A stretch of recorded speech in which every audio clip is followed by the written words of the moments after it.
Em 1912, em uma biblioteca jesuíta na Itália, Wilfrid Voynich descobriu um manuscrito que desafiaria o tempo e a lógica. Entre o cheiro de livros antigos e corredores escuros, ele encontrou um volume único. Páginas de velino preenchidas com símbolos indecifráveis e ilustrações que pareciam saídas de um sonho surreal.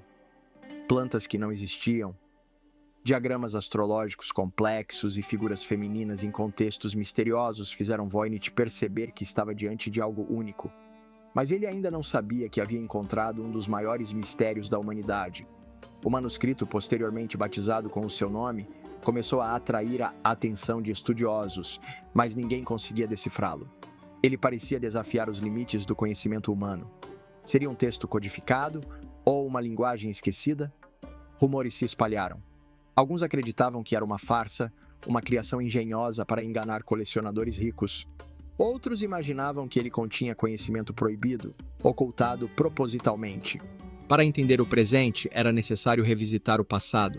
A datação do velino indicava que o manuscrito havia sido produzido entre os séculos XV e XVI, uma época marcada pela efervescência do Renascimento.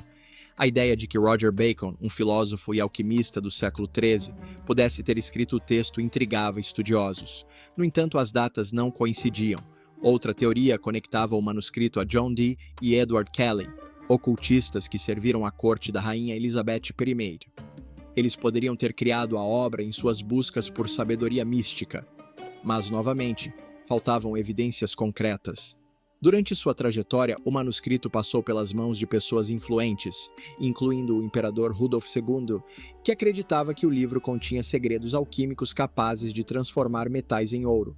Mesmo assim, nenhuma pista sólida emergiu. Cada tentativa de decifração levantava novas perguntas. Quem criou o manuscrito? E com que propósito?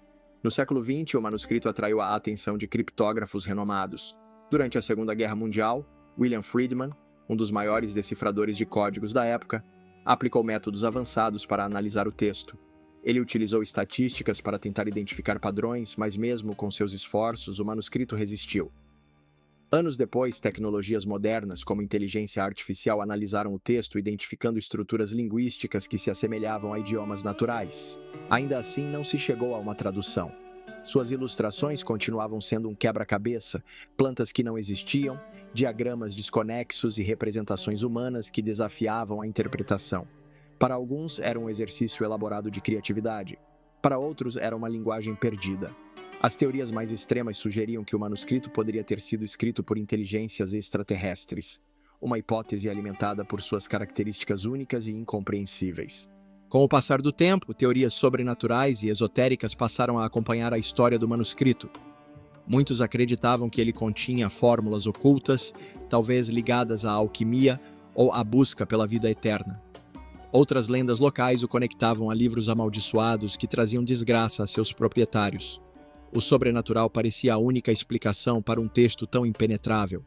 No entanto, a ciência não desistiu. Pesquisadores continuaram explorando todas as possibilidades, enquanto o mistério apenas crescia. Talvez o texto fosse uma língua inventada, talvez um código, ou quem sabe, fosse apenas uma obra de arte destinada a desafiar nossa percepção. Hoje, o manuscrito Voynich transcendeu os limites da academia. Ele se tornou um símbolo cultural, representando nossa curiosidade e nossa busca incessante por respostas. Ele inspirou histórias, teorias e debates, mas nunca perdeu seu caráter enigmático. Mesmo com ferramentas tecnológicas modernas, ele permanece indecifrável, como se estivesse destinado a ser um mistério eterno. Mas no fundo, talvez o manuscrito seja mais do que um código a ser quebrado. Ele nos ensina sobre a beleza da dúvida, sobre a força da imaginação e sobre a constante busca humana por significado. Não importa se ele nunca for decifrado. Sua verdadeira mensagem pode estar na própria jornada que ele inspira. Uma jornada pelo desconhecido, guiada pela curiosidade e pela sede de conhecimento. O manuscrito Voynich permanece como um lembrete de que nem tudo precisa de uma resposta. Às vezes, o mistério é o próprio propósito.